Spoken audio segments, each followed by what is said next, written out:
It's another edition of Time About the Movies, and today we're taking a look at the last three films of June 2006, June 30th to be exact. And on this weekend before the 4th of July, we have a new Superman movie, a new movie with Meryl Streep and Anne Hathaway, and a movie adaptation that feels really odd to do, but it's based off of a Comedy Central show. But we'll eventually get to those as we move along here, but let's go ahead and get to the biggest new release of the weekend, which is undoubtedly Bryan Singer's Superman Returns.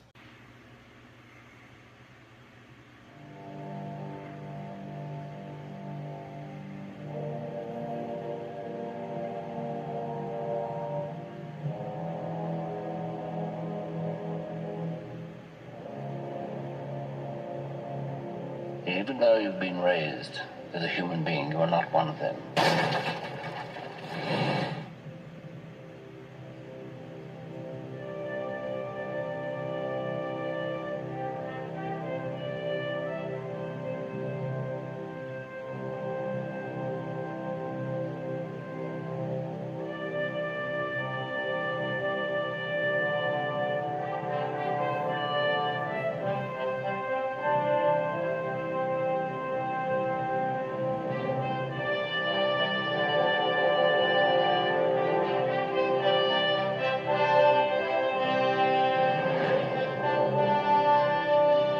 Be a great people, Kal-El, they wish to be. They only lack the light to show the way. For this reason, above all, their capacity for good. I have sent them you, my only son.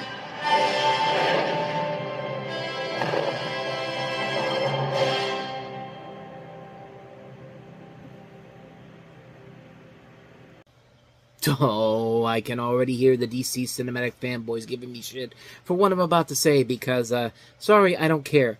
Zack Snyder and Henry Cavill Superman movies pales heavily in comparison to what will always be the best modern-day Superman movie, at least until the James Gunn movie comes out next year.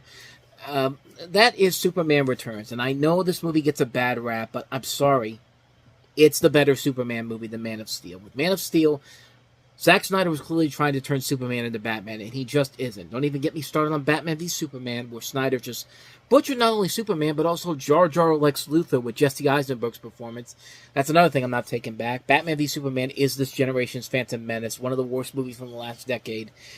What Bryan Singer does is bring Superman back to the Christopher Reeve style, while also trying to make it stand out, and make it his own, like what Tim Burton and Christopher Nolan were able to do with their own style of Batman. Does it work all the way through? No, it doesn't, but there was certainly more about it, this movie, that I enjoyed than most of what was in Man of Steel. It didn't need to go for a darker tone like Man of Steel did. It doesn't need to go bleak and look so bland like Man of Steel did, and it certainly didn't need to be a boring, long heap of a movie like Man of Steel is, even though Superman Returns does that too, but not as badly. But let's talk about the movie itself. You have Superman, after eliminating General Zod and the other Kryptonian arch-villains, Ursula and Nun. Superman leaves Earth to try to find his former homeworld of Krypton after astronomers have supposedly found it. This movie takes place after the events of Superman 2, and just kind of forgets Superman 3 and 4 exist, which, that's good. Neither one of those movies are great either.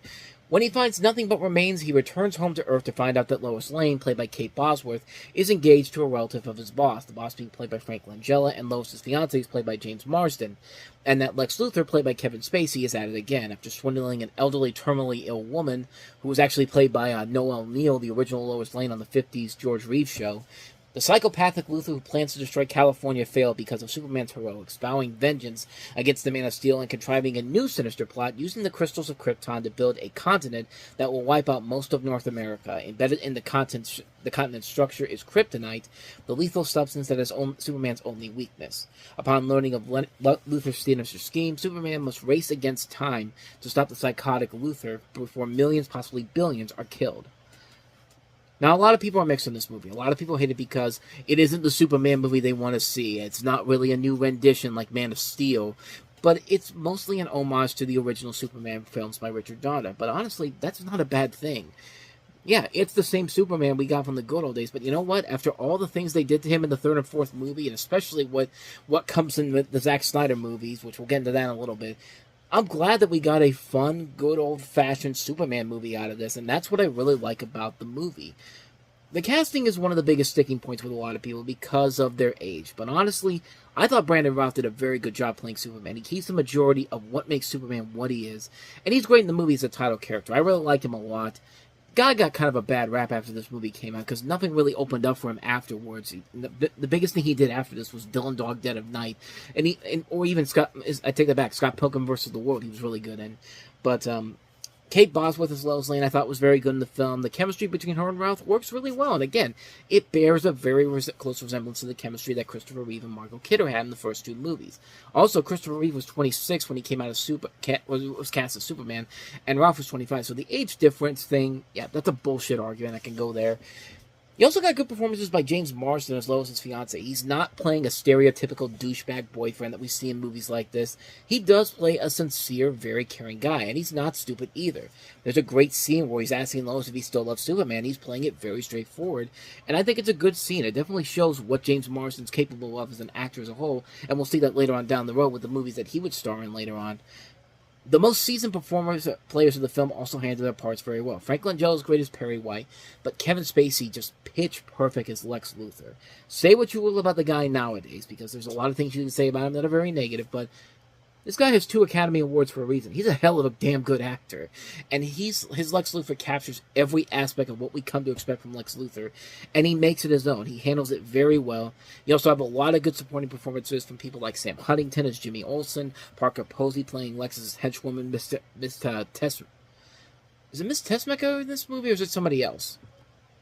It's a different character, even though this is technically based off the Taskmaster character played by Valerie Perrine in the original 70s Superman movie. So I wasn't too far off. So I'll give myself a little bit of credit for that. But, Cal Penn has a couple of brief scenes as Lex's henchman. The film utilizes old Marlon Brando clips for some of the scenes where he plays Superman's father, and they're used effectively. They're not just there to just be like, just there because of, exploitation. They actually do play a part in the storyline in general. I thought a lot of the action sequences and visual sequences were very well done. That one shot where Superman is just listening to people all over the world on the edge of the earth, and it's just this one log tracking shot. That's incredible to look at. That's my favorite scene in the entire movie. Like, there's also those great scenes where, he's on top of the building fighting this guy with a gun, and, of course, he has that scene where he shoots the gun, and it goes right for the eye, but, like, Superman's eyes are so strong that it destroys the bullet before it can even hit him. But now, before you think I'm going to go into this movie with all kind of praise, yes, there are a lot of notable flaws to the film. First off, the story. The main problem with the story is that it does start off very strong, basically saying that Superman 3 and 4 doesn't exist anymore, let's move on. But by the time the main plot gets halfway through the film, we find out that they're basically just redoing the same plot from the first movie. I got a little peeved by it, because honestly, I think there could have been a much better story that could have been told without reusing one of the same plots from the previous films. I give the movie credit for trying to add different including having the plan actually happening and you seeing the damage and the cause of the damage of what the Lex's plan was going to do. I think it benefits by adding those scenes, but yeah, it's not a very well put together story when it's literally copying elements from the first film. The runtime, yes, it does run 3 hours long, and while Batman Begins and The Dark Knight can get away with a long runtime and all that, it's because they have a lot of great things going towards them, and they keep the audience invested in what's going on. But in this movie, there are a lot of points where the movie could have ended and adds a lot of these pointless scenes that just drag on for no particular reason whatsoever. And the biggest... Sorry about that, I had to burp. But the biggest flaw with the film is the whole secret about Lois' son. There's a whole subplot about Lois's little kid who his father really is, which, I mean, if you can't figure it out by the time they started it, that you really have to, it's like you really need to examine your head, because good lord, like, that's one, I like this movie a lot, but when they first introduced this kid and everyone's just like, nobody really knows who the father is, it's like, really? Nobody knows who the father is. Like, first of all, one of the problems with this kid is that he doesn't have one word of dialogue in this movie, and he can't speak. Like, I guess he has the same problem as the kid from Scrooge, who couldn't speak after his father died. And two, we know nothing about him before he has these big scenes in the second half of the movie. So, why are we supposed to care about him? Because he's a little kid in the movie? But like I said before, the biggest thing about this is that what really ticked me off was that it's the obvious attempts that they try to convince us that this kid is really Superman's kid. There was literally 4 scenes in the second half where they literally pulled it out of the open, and Lois doesn't even give it a second thought. It's just like, that's weird. Like it would be the equivalent of turning around and seeing that your house is on fire, and then you're just like, well, that's very peculiar. And then every time you look back at it, that like your house is completely like all the way to the ground. And it's just like you never put it together. It's just she never puts it together that Superman's kid, and it's just like, come on. Like, if I could figure it out right from the get-go, that's bad writing right there. And it's one of those things where it's just like, yeah, I can understand people being very frustrated with that, because I was certainly frustrated with that too. But regardless of all of that, of the 2 reboots that have come out for the Man of Steel, Superman Returns is, my opinion, the far superior reboot. It has an interesting story that takes place after the first 2 Superman movies. It's a film that has a good cast that works well with it. Everybody in the story acts like who they're supposed to be. You have a director who knows Superman and clearly has an idea of what kind of a movie he wants to make with him. The action sequences are great. The music is great. The visuals are impressive. It's a great action film. It's by no means a classic, by any means necessary. It has a ton of flaws to it, but it did a better job of bringing Superman back into the mainframe than Man of Steel did. I'm in that minority, but I don't give a shit. Superman Returns is the better reboot, in my opinion. Now, James Gunn's Superman movie that is in production right now, everything that I'm hearing about it looks really, really good. Everything about it has a lot of the same things that I was looking forward to with this movie. James Gunn clearly has an idea of what to do with Superman, and from the early stuff we've seen from it, it looks like it's gonna be that type of a movie that Superman Returns was, except hopefully on a more mass appreciation level than Superman Returns did. I'm definitely looking forward to seeing what James Gunn brings to the table with it, but until then, this is still the better reboot of the Superman series in a modern setting. Go at it with me, and I will be more than happy to take your comments down below, and constructive criticism, people, because if you're not going to give me any real criticism for this, I'm going to delete the comments, because I have that power to do that. I have the power to do it with these hands. But so that's my 10-minute review of Superman Returns. No joke, this review literally has taken me 10 minutes to get into that, but with that said, there was another movie that came out this week, and another big notable release, and that is our next movie. That is Meryl Streep and Anne Hathaway starring in The Devil Wears Prada. Miranda Priestley's the editor-in-chief of Runway. So you don't read Runway? No. Not to mention a legend. And before today, you'd never heard of me? No. You work a year for her, and you can get a job at any magazine you want. You have no style or sense of fashion. No. That wasn't a question. You got a job at a fashion magazine? What, was it a phone interview? Who is that? Are we doing a before and after piece I don't know about? In the world of high fashion. There you are, Emily. Actually, it's Andy. My name is Andy. A million girls would kill for this job. Is there some reason that my coffee isn't here? Did she go to Rwanda for the beans or something? Where so much is at stake. I need 10 or 15 skirts. The boys! Hello? Where are my eggs? Lingerie. She is vicious. Andy Sachs is about to discover. She hates me, Nigel. There's a way that you can help me. Little Crisco and some fishing line and we're in business. It's not just about what you wear. What do you think? Andy, you look so chic. You look so thin. Do I? Just one stomach flew away from my gold weight. It's about who you are. Nate. I got it. Let me talk to her. No. The phone. I'm leaving right now. Do you know why I hired you? I see a great deal of myself in you. The person whose calls you always take, that's the relationship you're in. Let me know when your whole life goes up in smoke. When is this time for a promotion? People think that success just happens to you. It doesn't. You want this life? The decision's yours. The Devil Wears Prada. This is the movie, of course, that stars Anne Hathaway as a woman who has graduated from a university, landing the dream job that a million girls would kill for. Assistant to Miranda, played by Meryl Streep, the chief editor of Runway, the top-selling fashion magazine in the industry. It's a job set to fast-track her career in journalism if she can survive a year working for Miranda. From here, Andy, with no sense of fashion at all, begins a fish-out-of-water drama as she is thrown into a lifestyle full of the fast-paced 3-inch minimum heel height, Diet Coke, and coffee substance abuse. Andy works really hard to deal with Miranda's endless, unimaginable demands. She even becomes trendy and classy. However, she gradually finds herself working 24/7, and soon her life with her boyfriend, played by Vinny Chase from Entourage, that's Adrian Grenier, and her best friend Lily is slipping away from her. Then she realizes that she is losing what really matters. She does not want to lose herself, no matter how many more pairs of Manolos and Jimmy Choos she can score along the way. This is kind of a movie that really ushered in Anne Hathaway as the actress that everyone knows her now. Like, everyone looks at her in this movie, it's just like, wow, that girl can really act. Like, the Princess Diary movies were not a fluke by any means necessary. This is a woman that can act and deserved to win an Academy Award, which she eventually did later on with Les Miserables. But not only that, introduction to Emily Blunt, like, this was the movie that everyone realized, who's this British chick in this movie? She's really good too. And of course, Emily Blunt will go on to have a successful career on her own.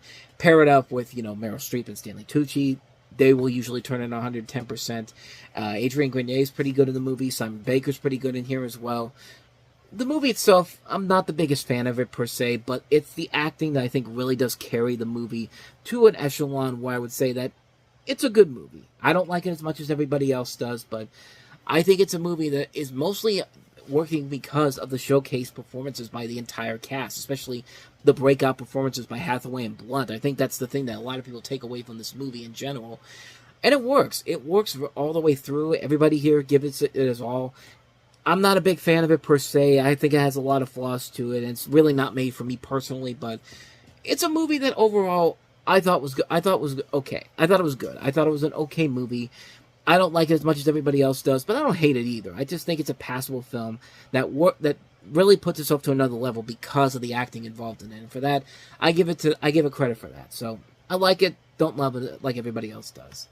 So let's go ahead and move on to our last movie we have here, which is Strangers with Candy.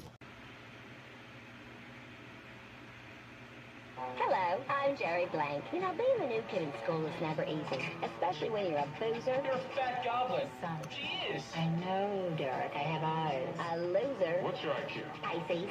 And a user. Would you like to carry my books? After 32 years of being a bit of a troublemaker, I've decided that I'm going to start my life exactly where I left off. Back in school. You have to be special, Jerry. You have to make the honor roll. Be prom queen. Make the honor roll. But this time, I'm going to fit in. Hey, homies, how about making some room? Because people like me. Why doesn't anybody like me? Now, as many of you know, it's science fair time again. Your project could be about finding the link between a loser and a daddy. You crossed my child zone again. You're going to pull back a buddy's thumb. It all came rushing back to me. The years of drug-addled, alcohol-tainted debasement. I'm going to make you feel so good. You're off the team. But my daddy's in a coma. Go see the school grief counselor. She's supposed to care. I wish my daddy was in a coma. He's dead, Jerry. Please put some effort into it. I hate you. What'd you say? What did you hear? I'd rather not repeat it. Well, then I guess we'll never know. I need more out of this relationship than I'm willing to put in. You pushed me away. I wasn't pushing you away. I was pulling me toward myself. This summer, you're invited to purchase tickets to the film version of the hit Comedy Central series. Why can't we just be friends? Fat hips sink ships. Amy Sedaris. These are my new best friends. Who's his face and what's her name? Stephen Colbert. I love you. And Paul Danello. I may be an authority figure, but I have the mind of a child. So, Monica, who's fat and ugly now? Still you, Jerry. Strangers with candy. This is nice. Family. We don't speak with food in our mouths at this table. I don't have any food in my mouth.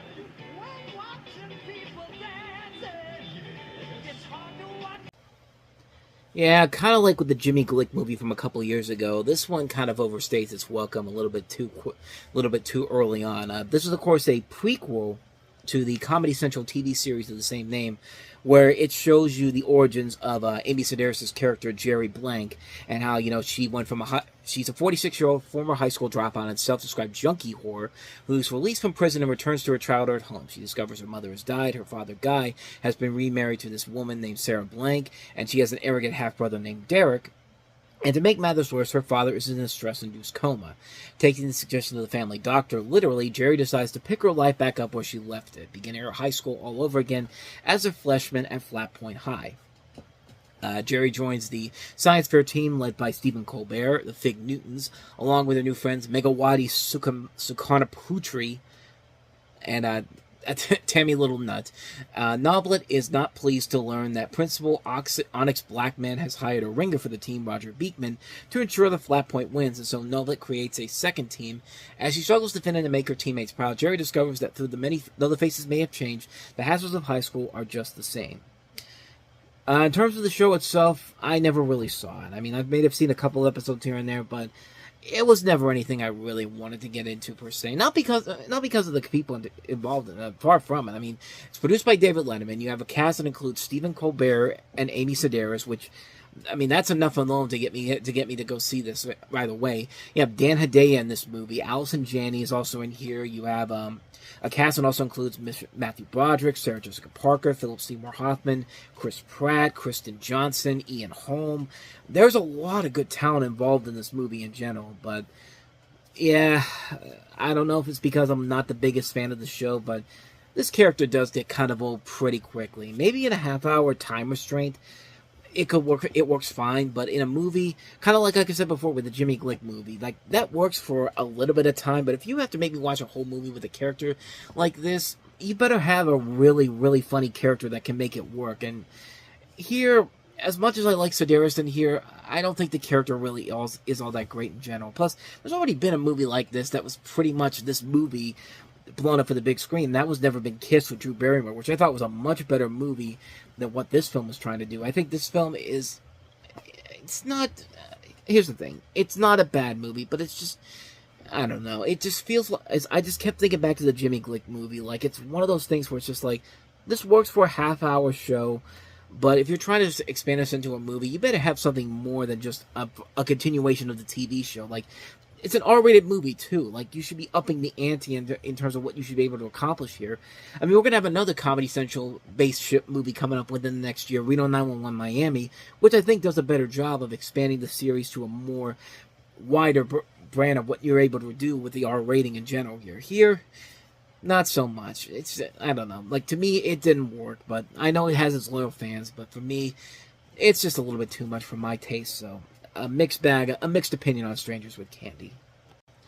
And so, with all that said, we wrap up another edition of Time About the Movies. And the next time we meet, we'll take a look at 2 more movies, including one of the big sequels everyone was looking forward to, the sequel to Pirates of the Caribbean, Pirates of the Caribbean Dead Man's Chest.